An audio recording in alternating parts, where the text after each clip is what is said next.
Fashion retailer Rainbow told its models their work was drying up because of AI. Then the models started seeing themselves in ads they never shot. Same face, different clothes, locations they've never been to.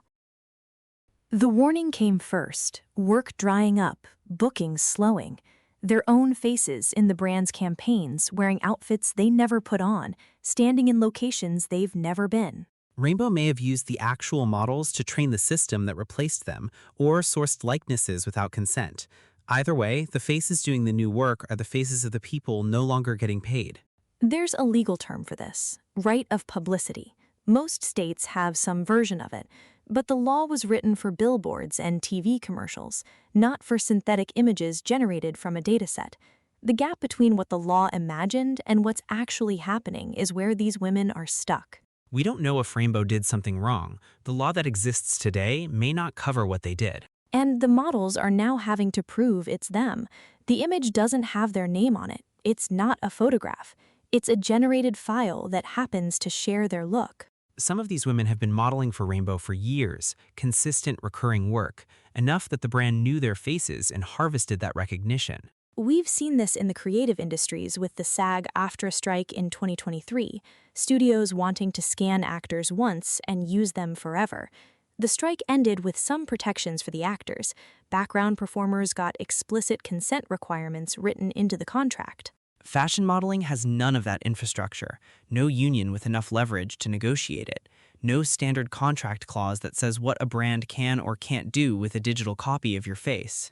And Rainbow is not a luxury house with a legal team afraid of bad press. It's a mid-market retailer. The calculus is pretty simple. AI-generated campaigns cost less, and the people most likely to sue don't have the resources to. The deterrent that's supposed to protect people doesn't deter anything because the cost of ignoring it is lower than the cost of complying. Several of the models have said they're exploring legal action, but there's no clear precedent here. The first court to rule on that is going to set the terms for every creative industry that follows. And there's an argument that the economy already moved on before anyone asked the question. Last year, stablecoins moved $35 trillion. Visa and MasterCard combined moved roughly $22 trillion. Stablecoins are already 50% larger than both, and most people never saw it. Even though every stablecoin transaction is on a public blockchain ledger, nobody bothered to look. Visa and MasterCard have been processing payments for 60 years. Stablecoins are a decade old and already doing 50% more volume. And it's not retail investors on their phones. This is institutional money, cross-border settlement, DeFi protocols, the infrastructure of global finance moving quietly underneath the conversation everyone is having about crypto. But here's where it goes next.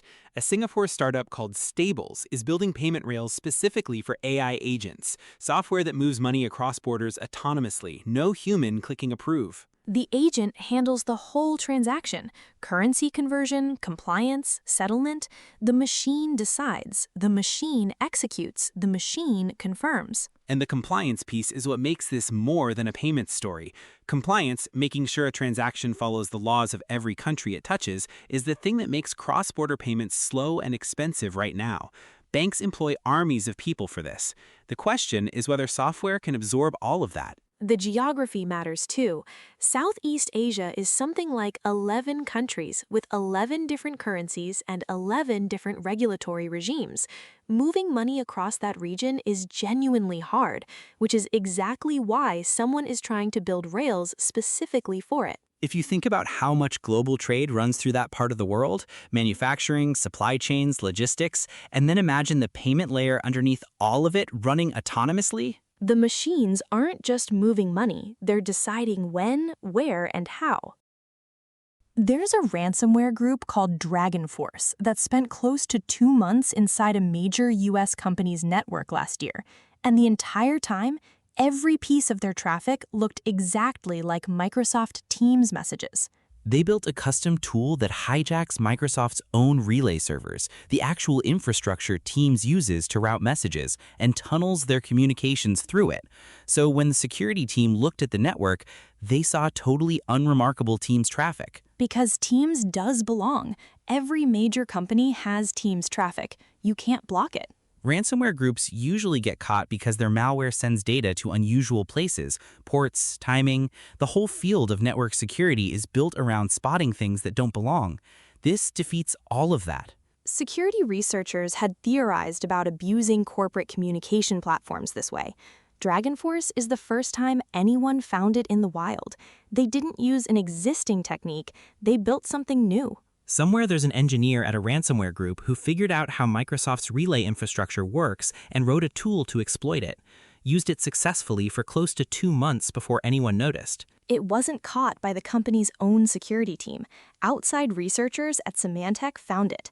The victim never saw it in their own traffic. The question is how many groups already have their own version running right now, and whether the security industry has any way to find out before something breaks. There were 15 fake AI coding plugins sitting in the official JetBrains marketplace.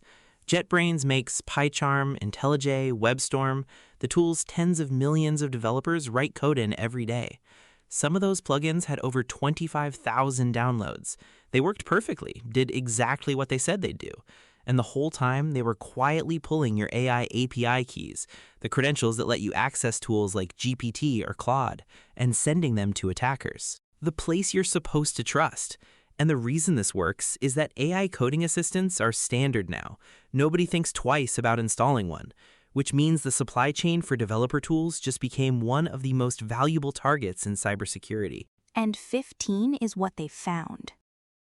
M87 Star, the first black hole humanity ever photographed, 6.5 billion times the mass of our sun, is shooting a jet of material into space at nearly the speed of light. NASA's Chandra X-ray Observatory just gave us the clearest look anyone has ever gotten at what's happening inside that jet. A black hole is a point in space where gravity is so extreme that nothing, not even light, can escape. And the jet is what gets blasted outward just before matter crosses that point of no return. And what Chandra found is that the jet is far more turbulent and complex than the models predicted. Structures that were completely blurred together before are now distinct. We've had the photograph for 6 years, and we're still figuring out what's in it. The closer we can zoom in on that thing, the more it looks like black holes aren't just consuming galaxies. Coinbase announced you'll soon be able to buy actual shares of Apple or Tesla directly on a blockchain. Real shares, real dividends, backed 1-to-1. Not a derivative, not a synthetic position, the stock. And Kraken, Robinhood, and Gemini are all racing to do the same thing. Whoever gets there first effectively erases the line between a brokerage account and a crypto wallet. What's unknown is whether these are actual shares held at a custodian or tokenized assets that mirror the price. That distinction is everything, and the SEC is going to want an answer. The SEC has a lot of opinions about what counts as a security. Models whose faces are generating revenue they'll never see. Machines moving trillions without anyone clicking approve. Hackers hiding in plain sight for 2 months. And we still only photographed one black hole. Tomorrow we do it again. See you then. Singularity Pulse is for informational purposes only. Nothing here is financial, legal, or professional advice. Views expressed are our own. I'm Knox. Every Saturday on Pulse Deep Dive, one story told in acts. This season, how AI happened, who really invented the internet, and going back to the moon 53 years later. New chapter every Saturday. Find it wherever you listen. Origins is a different kind of show. Every Sunday, we investigate the forces that shape the modern world, the geography, the science, the commerce, the decisions made centuries ago that are still playing out today. Find it wherever you listen to this podcast.